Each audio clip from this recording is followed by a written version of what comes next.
Hi friends, my name is Angela and welcome to my YouTube channel. I have now been on YouTube for over 6 months. I was actually planning on doing this video in July when I found that I had ticked over 1,000 subscribers, which was quite a milestone for me. It's been such a bonkers journey and very surprising. There's been a lot of things that I wasn't expecting along this journey. But I think you guys as a community have been probably the most surprising aspect of it all. You've been so encouraging and welcoming and have loved the books that I'm reading as much as I am. So thank you for subscribing and for sharing the channel with your friends. I really do appreciate it. So today's a little different where I'm not talking about books specifically. I'm going to talk about this journey of booktubing, YouTubing over the last 6 months. Things I've learned, things that maybe you are thinking about joining this community.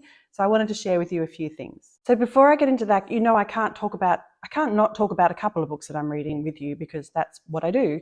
So I'm going to share with you a few books that I've got on the go at the moment, which are really lovely. There's this gap that I'm bridging at the moment, coming out of winter into spring, and my books are really showing that at the moment. So I am in the last few pages of Clear. This is almost a bit of a novella from Carys Davies, and it is a really lovely, very quiet little book. I'm enjoying it. I am very, very close to the end. So this one will be getting finished probably this week. I am also in the thick of Bambi by Felix Salten. I'm really enjoying this. I was a little embarrassed to get it out on the train yesterday when I was going to work, but then I was like, heck no, Bambi is amazing.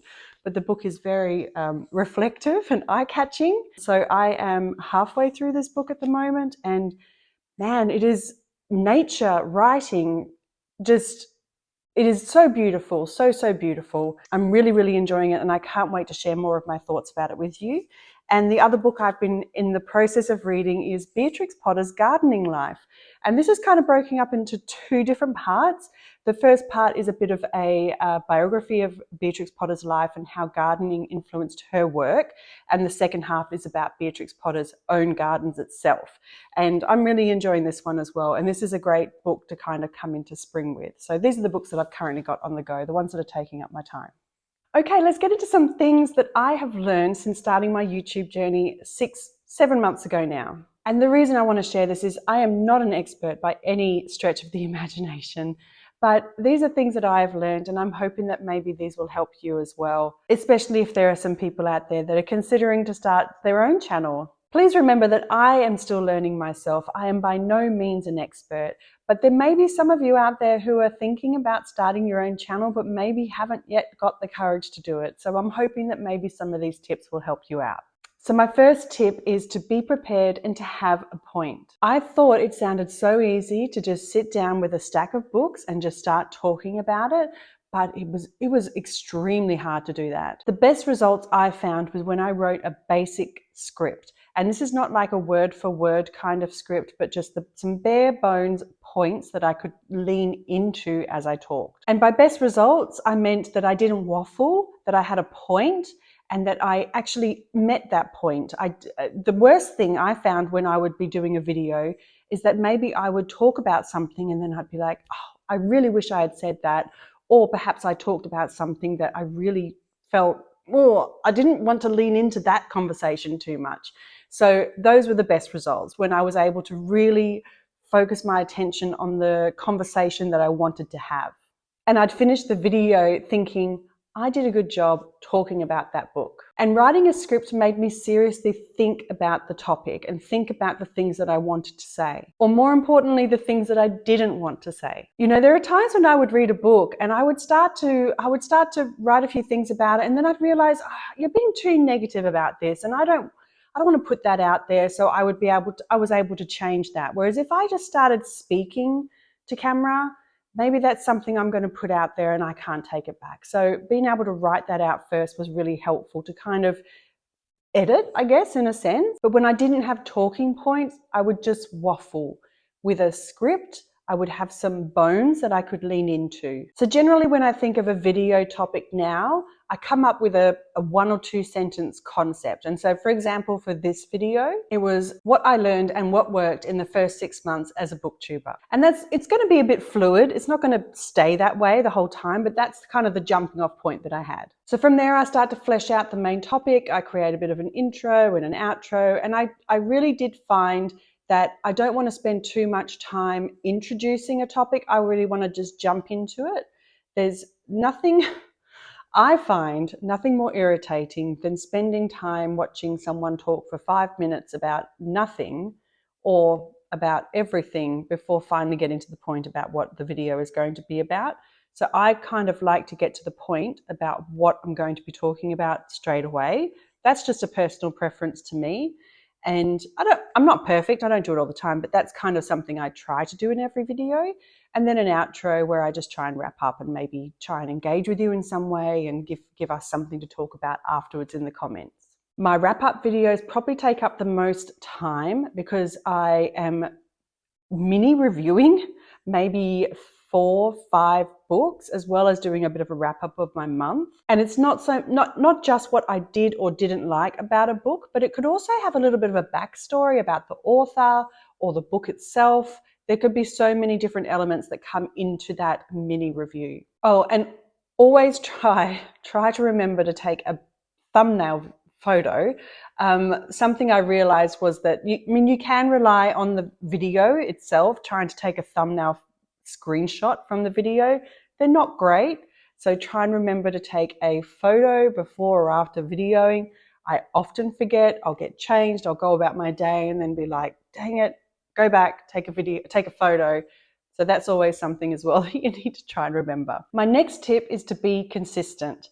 In my opinion, there's going to be a lot of opinions in this video. In my opinion, there is nothing worse than finding a YouTuber that you really love and then having no idea when they're going to be posting. Not knowing if it's going to be weekly, bi-weekly, monthly, annually. It's really hard to engage with someone and, build some sort of relationship with them if you don't know when they're going to be posting or what their next video is going to be about. So for this reason, for me, I felt that consistency of posting was more important than frequency of posting. So for me, I felt like posting once a week on schedule, trying to choose one particular day. I did it every time. It was really good because I was able to fit it into my work life, my personal life. That worked for me. And I felt like it also gave people that were watching and subscribing that knowledge of, oh, it's this day. This is when the video is going to go up. So it's not to say that things don't change. Sometimes I'll post a video earlier or later, especially wrap-ups. Sometimes they'll fit into a different day, but it's usually around about that time of the week. But I definitely recommend that consistency is really, really important if you want to maintain a relationship with those people that are watching your videos. And I'd also suggest that you don't have to be a niche. You don't have to be so specific in what it is you're talking about, but you also don't have to be all things to everybody. Some of the feedback I got early on when I started asking questions about whether you guys wanted to hear more about my personal life was that yes, you did, because it helped you understand why I was reading the books I was reading and why I was seeking out the things I was. And I thought that was really quite insightful. So don't hesitate to talk about the things that just float your boat. And generally, the people that have found you probably like the same things. So don't feel you have to be so specific in a niche that you only talk about that. And also don't try and talk about everything that you are trying to please everybody at the same time. One big tip I have about consistency is to try and have 1 or 2 videos up your sleeve just in case. This was something that was really important back in June when I had quite a few personal things happening in my life where I was able to take a step back from YouTubing, but I was able to still post consistently because I still had some videos. I had them uploaded ready to go in advance. I think I had a couple of free weekends or something that I just got ahead with my posting schedule. But if you can have a tag video or something like that up your sleeve, or like a bookshelf tour, something that is fairly green, something generic, something that's not specific around the seasons, have it ready to go. So if for any reason you've got a cold or there's a reason why you can't film, you can post it and you can stay consistent on that schedule. That really does help, so you can maintain that consistency and you don't have to do that dreaded, I can't post saying, I can't post today, I've got a cold, I'll post next week. I hate those things. So that's something else I would most definitely recommend. My third tip is that done is better than perfect. this is not a job for me. This is fun. And for some reason, early on, it's probably because a number of my YouTubers that I follow are so good at this that they seem to be just talking to the camera. There's no, like, they're just doing it off the cuff. And so I felt that I had to be talking live to the camera 100%, that it was not edited. It was just me talking to the camera for 15 minutes about books. There was no breaks in between. And I don't know where I got that idea from, other than the fact that I was watching seasoned professionals who were doing this for a living. And that got old very, very quickly, because I realized I could not do that. I could not maintain that. I was not skilled enough to do that. So I got to a stage where I was like, I need to just get this done. Rather than stumbling and kicking myself for not getting it all done in one take, I realized I can be just as genuine with a few small edits here and there to remove some ums and ahs and a few brain farts here and there. My advice to booktubers or YouTubers in general is to just do that. Just done is better than perfect. Use the editing software that you have available. If you make a mistake, use your script. And if you make a mistake, freeze, look at your notes, recenter yourself and go again. Just keep recording yourself and edit it out later. It really is not that big a deal. For that matter, I edit on my iPhone. I edit on iMovie. I do my thumbnails on Canva. I do pay sometimes for some music when I use it through Epidemic Sound. That's the only time I really pay for anything. I may eventually get a vlogging camera, but I'm not at the point right now where I'm thinking about it. This is a hobby for me, so I'm not looking at spending any money for it. I would much rather spend my money on very pretty little books like this. And not having a huge outlay of equipment helps me keep the pressure off as well. But that said, I do prioritize lighting, and winter has been tough because we've had a lot of cloud coverage, and so the lighting has come and gone because I prioritize natural lighting. I don't have artificial lights. So I have to be quite conscious of when I have the house to myself, of when I am able to use this area, which is in a living space, so when I have it to myself, of when kids are not outdoors playing, making noise. So that poses a bit of an issue sometimes. So I need to be quite rigid in that sense of when I can record. But I think I've got a good cadence now with it, and I prefer natural light, but who knows, maybe eventually I might look at doing some artificial lighting. But for now, this is working just fine. And again, just getting it done is better than nothing at all, or better than striving for a perfection I will probably never reach. My fourth point is that it should be fun. I mean, let's face it, I'm doing this because I love talking about books. I love buying books. I love reading them. I love talking about them. I love looking at them. I like to be bookish with all of you other book nerds as well. And it should be fun. It shouldn't be so serious. So remember to keep that in the forefront of your mind. It is very easy to get caught up in the numbers like any other social media platform. I see YouTube is a little bit different to social media, but it is easy to get caught up in the numbers. Of course, when I hit 100 subscribers, I was like, oh my gosh, 1,000. My husband was like, oh my gosh. So it is easy to get caught up in that, but I really do try not to take things too seriously. Something that took the pressure off me was doing a monthly book wrap-up rather than weekly. A lot of booktubers I follow do weekly wrap-ups, which I love, but they're reading at a much faster cadence than I am. And there are weeks that I may not read. I might only pick up a book like a couple of times that week. It really does depend. And so I didn't want that added pressure. So doing a monthly wrap-up really helped, because it might have meant that 2 weeks were a much higher reading rate for me than the 2 weeks prior. That may be my Amazon order.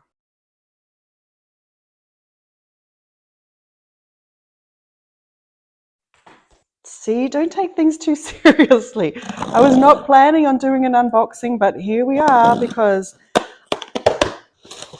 Whoa. Another Winnie the Pooh book, because I just cannot help myself with Winnie the Pooh. A Walk in the Wood, Meditations on Mindfulness with a Bear Named Pooh.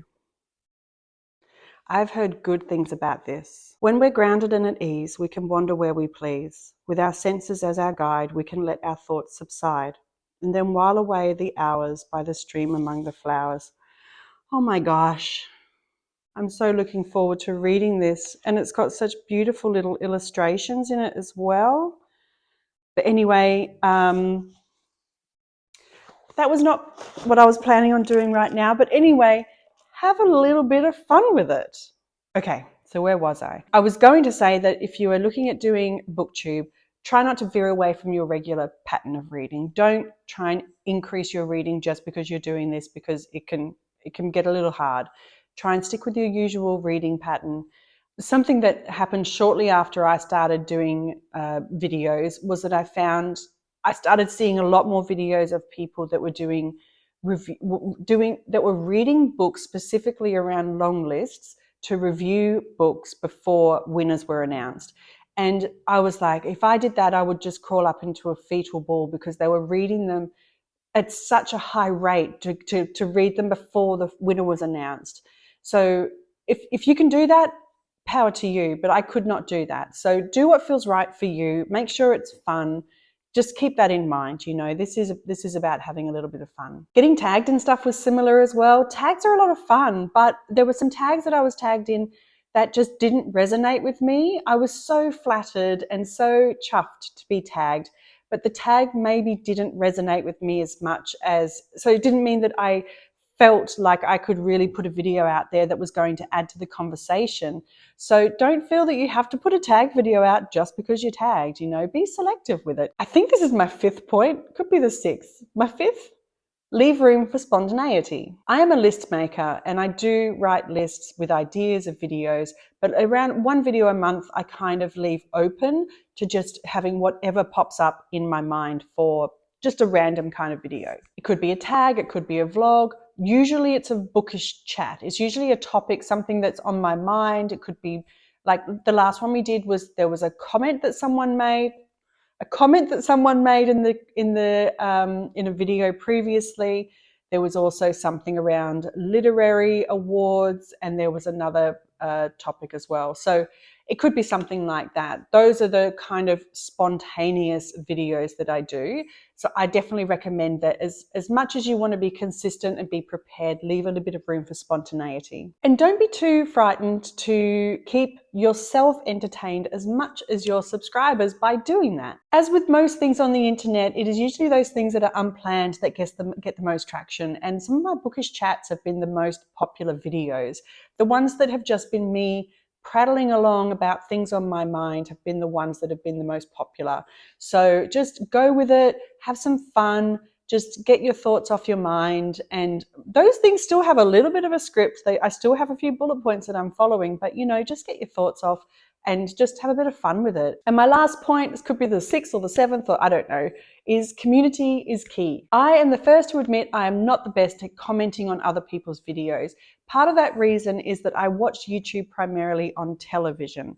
I am trying to watch YouTube less and streaming less on my device. I'm trying to watch it more on TV, and you can't comment. So if I'm watching it, I have to get my phone out and try and comment that way. So I always try and like a video, but I don't always get to comment. But that said, commenting is really, really important. It creates such a strong engagement. And BookTube is such a wonderful community, but it is a lot of give and take. And I really do try and engage as much as I possibly can. I've received such interesting and thoughtful recommendations from people here on my channel. And I really do try and reciprocate as well on other people's channels. Not necessarily like a comment for comment kind of thing, but just if I found someone organically, I'll try and do the same for them. It's really such an incredible community. And my advice to anyone out there who has a small number of followers and is wanting more, is to imagine your number of followers, whether it is 124 or 350 or 1500, however many it is. Imagine those people in your house, in a hall, in a stadium, however many people you have, and imagine that you are sitting there talking to them directly. And just picture it in that sense, as opposed to you talking by yourself to no one, because that's how this feels at the moment. It's just me talking to a camera. I want you to picture that number of people in a space, and that just kind of changes things for me. You know, when I started years ago, and I started a newsletter, I had 10 people on my newsletter, and I thought, if I had that many people over, I couldn't fit them at my dining table. And that kind of just changed the perspective for me. You know, I couldn't host that many people for a dinner at my home. So if I couldn't fit, you know, like 1,300 of you, I think, at the moment are subscribing, and I don't know where I'd fit any of you in my local town. So it just kind of changes that perspective. I would be so daunted if I was talking to each of you individually in one space. And it just kind of changes that perspective that it is, it is, every subscriber is a person, and every person is a living, breathing soul. And I am so grateful for every single subscriber that you are here, you are listening, you are somehow connecting to what I'm saying. So if you are looking at those numbers, I want you just to flip it a little bit and just remember that every subscriber is a person. And I don't know, it just changes it a little bit. But again, I don't think that the subscriber count is, it's not everything. It's that community aspect that you're getting in the comments. There are some people that I've had some great comments with, and I've really enjoyed it. We've had a lot of laughs. We've had a few tears over the last couple of months as well, and I'm so, so grateful for all of you down there. Anyway, my recommendation is, if you are thinking of doing BookTube, go for it. I would love, if you do decide to do it, please let me know. Just leave a comment below, tag me somehow, let me know if you do it, and just give it a go. There's no right way, no wrong way. We need more people out there talking about books. There is nothing wrong with that. You don't need a whole lot of subscribers to make an impact, in my opinion, and we have an amazing community of booktubers out there that would love to have you. So thank you so much for joining me on this wacky journey of booktube. I hope you like this little bit of a veer off from the usual programming. But I wanted to get this out there because it has been a journey, and I've learned a lot, and it has been, like, my reading life has been quite a journey on its own, but I've learned a lot about YouTubing, and it's been a lot of fun. But anyway, now I've got a new book to read, so I'm going to go get into that. So thank you so much for joining me. I really hope you have a wonderful weekend ahead. If you are a subscriber, you mean a lot to me. I appreciate you, and I'll see you next time. Bye.